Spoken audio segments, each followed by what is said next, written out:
Hello everyone, welcome to texture math. आज के session में हम शेल स्क्रिप्ट से रिलेटेड एक और टॉपिक कवर करेंगे, जिसमें हम देखेंगे कि किस तरह से हम शेल स्क्रिप्ट के अंदर वाइल लूप को रन करवा सकते हैं। अब जिनको वाइल लूप के बारे में नहीं पता, तो आप इस तरह से समझ सकते हो कि लूप क्या होता है। जब भी आपको किसी सेट ऑफ लाइंस या कोई सेट ऑफ कोड्स को आपको बार बार रिपीट करना है किसी पर्टिकुलर कंडीशन के ऊपर, तो उसको हम बोलेंगे लूपिंग करना। ठीक है। लूप का मतलब क्या हो गया कि एक लूप चलेगा और उस लूप के अंदर जैसे भी आपने कंडीशन मेंशन की हुई है उस अकॉर्डिंग वो बार बार इटरेट होता रहेगा और उसका आउटपुट आपको प्रिंट होता रहेगा।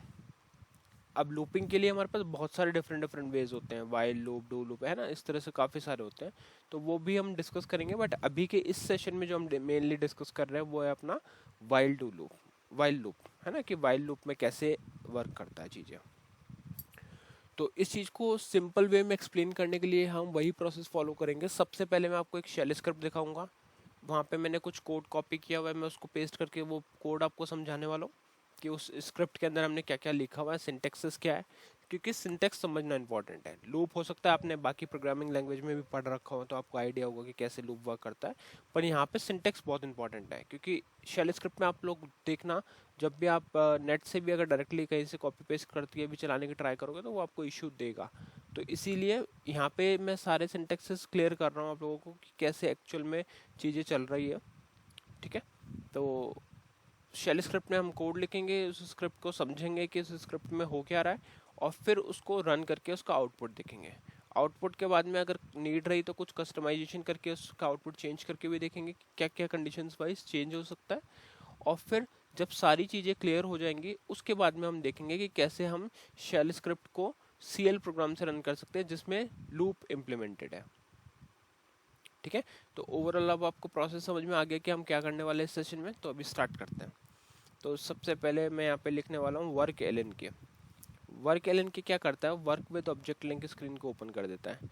अब इस work with object link screen पे हमें पता है कि हम जब भी कोई भी क्रिएट करते हैं या कुछ भी क्रिएट करते हैं तो हम work with object link screen पे ही करते हैं, है ना। तो यहाँ पे अगर आप देखोगे तो मेरी एक डायरेक्टरी है जो मैं हमेशा यूज़ करता हूँ, मैं उसी को ओपन कर रहा हूँ यहाँ पे 5 ऑप्शन से। फिर हमारे पास एक फाइल है shermit.sh। अब ये जो फाइल है ये एग्जीक्यूटेबल फाइल है। मैं हर सेशन में ये बात इसलिए रिपीट कर रहा हूँ क्योंकि कई बार होता है आप लोगों में से अगर कोई पहली बार इसको रन कर रहा होगा तो वो डायरेक्टली फाइल क्रिएट करके इसको कॉल करने की ट्राई करेगा, तो वो पॉसिबल नहीं है। आपको उसको एग्जीक्यूटेबल बनाना पड़ेगा। अगर आपकी फाइल एग्जीक्यूटेबल नहीं है तो वो वर्क नहीं करेगी। तो मेक श्योर करो कि जब भी आप स्क्रिप्ट को यूज़ कर रहे हो वहाँ पे एग्जीक्यूटेबल ही हो फाइल, अदरवाइज वो एरर देगा। अगर आपको नहीं पता कि एग्जीक्यूटेबल फाइल कैसे बनती है तो आप प्रीवियस सेशन देख सकते हो, वहाँ पे हमने डिस्कस किया हुआ है कि कैसे chmod कमांड की हेल्प से हम फाइल को एग्जीक्यूटेबल बना देते हैं। ठीक है। तो अभी के लिए मैं इसको ओपन करता हूँ। यहाँ पे आप देखोगे मल्टी लाइन कमेंट हमने स्टोर किए हुए लूप्स इन शेल स्क्रिप्ट, और जो आज का हमारा मेन टॉपिक है वो है वाइल लूप। तो अभी यहाँ पे मैंने कुछ कोड कॉपी किया है, इस लाइन को मैं इंसर्ट करता हूँ और यहाँ पे उसको पेस्ट कर देता हूँ। ठीक है। ये बहुत ही सिंपल सी स्क्रिप्ट मैंने कॉपी करके रखी थी, उसको मैंने यहाँ पे पेस्ट कर दिया। अब हम इसको लाइन बाय लाइन समझेंगे। देखो, सबसे पहले हमने क्या लिखा, मैक्स इक्वल 20। मतलब इसको आप ऐसे कंसिडर कर सकते हो कि मैक्सिमम जो वैल्यू रहनी चाहिए लूप की वो 20 रहनी चाहिए, 20 से बड़ा लूप नहीं होना चाहिए। ठीक है। फिर हमने सेट कर दिया इंडेक्स 0। अब इंडेक्स क्या होता है, देखो आप जब भी कोई लूप को रन करते हो तो आप एक ऐसा मान के चलो कि एक वर्चुअल वेरिएबल बोल सकते हो या कोई भी, मतलब इंडेक्सिंग जैसे अपन बुक में इंडेक्स रखते हैं वैसे ये इंडेक्स मान लो उसको, है ना, कि इंडेक्स है, एक एक इंडेक्स एक एक इंडिविजुअल एलिमेंट की वैल्यू बता रहा है अपने को। तो यहाँ से हमें इंडेक्स हमने सेट कर दिया 0 पे। अब हम क्या कर रहे हैं, देखो यहाँ पे वाइल हमने स्टार्ट किया, while loop test. Test expression बहुत इंपॉर्टेंट है। आपको नेट पे बहुत सारे ऐसे जगह सिनेरियोज मिलेंगे जहाँ पे टेस्ट को यूज़ ही नहीं किया हुआ, है ना। वो एक इश्यू मुझे लगा क्योंकि टेस्ट आपको देखोगे आप कहीं पे भी आपको स्क्वायर ब्रैकेट के अंदर एक्सप्रेशन दिखेगा, कहीं कुछ दिखेगा, बट आपको टेस्ट एक्सप्रेशन लगाना ही पड़ेगा। टेस्ट एक्सप्रेशन के बिना वो चीज़ रन नहीं करेगी।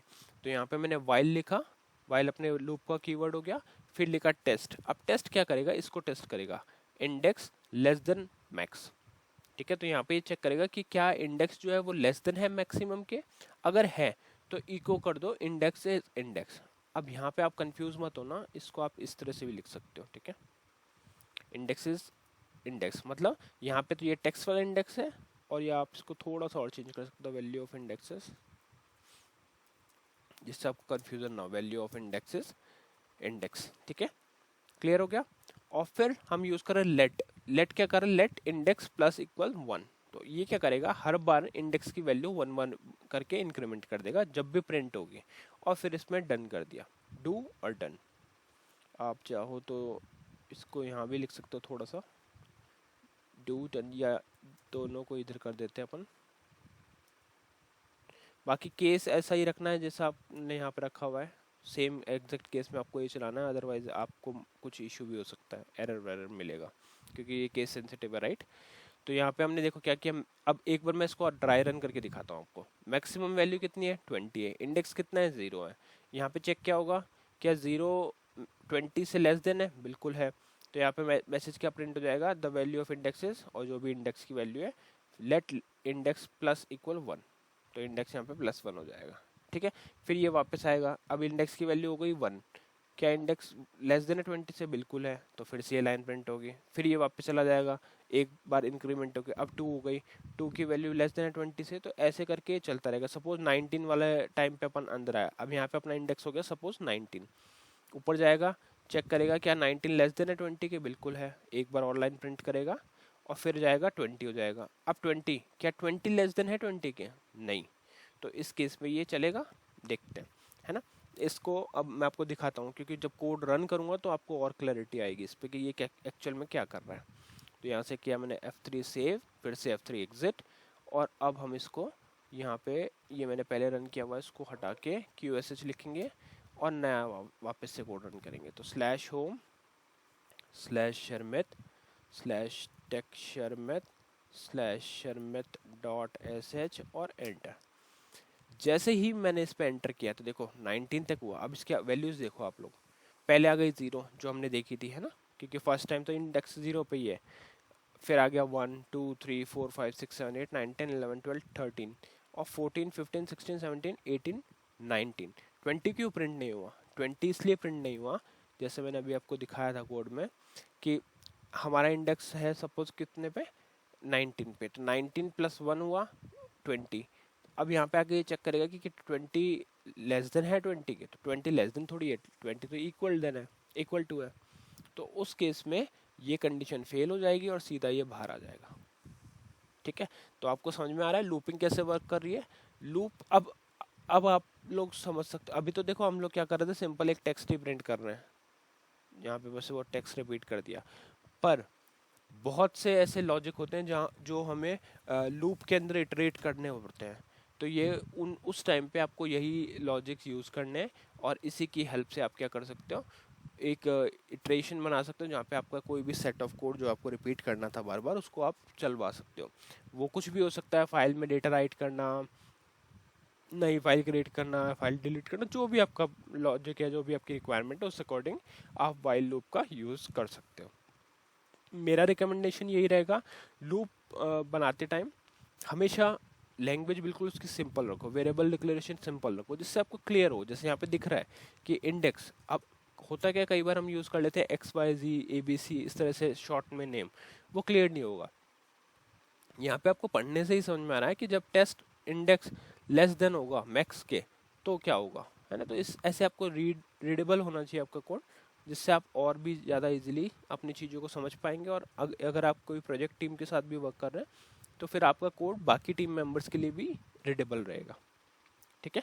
तो आई थिंक ये वाला पोर्शन आपको क्लियर हो गया। अब फटाफट से देख लेते हैं कि अगर कभी इसको हमें CL से रन करना पड़ा तो कैसे करेंगे। तो उसके लिए ऑलरेडी प्रोग्राम क्रिएट किया हुआ है, बेसिक आप लोग मैं एज्यूम कर रहा हूँ जानते हो, मैं बस शॉर्ट में आपको प्रोग्राम बता रहा हूँ। तो ये प्रोग्राम है running a shell script using CL। DCL लिख के आपको F4 लेना है, वेरिएबल का नेम टाइप स्टोरेज लेंथ आ जाएगा, फिर आपको CHG वैल्यू लिख के F4 लेना है, वेरिएबल का नेम और स्क्रिप्ट आ जाएगी /home sharmit और फिर लास्ट में strqsh करके आपको वेरिएबल पास करना जिसमें भी आपकी कमांड स्टोर है।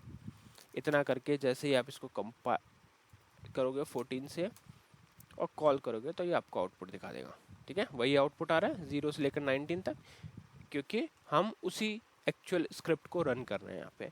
तो इस तरह से जब भी आपको शेल स्क्रिप्ट के थ्रू CL प्रोग्राम के थ्रू किसी शेल स्क्रिप्ट को रन करना, तो आप ये प्रोसेस यूज़ कर सकते हो। अगर आपको बेसिक्स में कोई डाउट है तो पहले वाले सेशंस आप देख सकते हो, जहाँ पे आपको ये सारी चीज़ें इन डिटेल में मिल जाएगी। अभी हमारा मेन फोकस है बस while loop in shell script पे, ठीक है। तो आज के सेशन के लिए इतना ही था। नेक्स्ट सेशन में बाकी टॉपिक डिस्कस करेंगे। So thank you for watching texture में।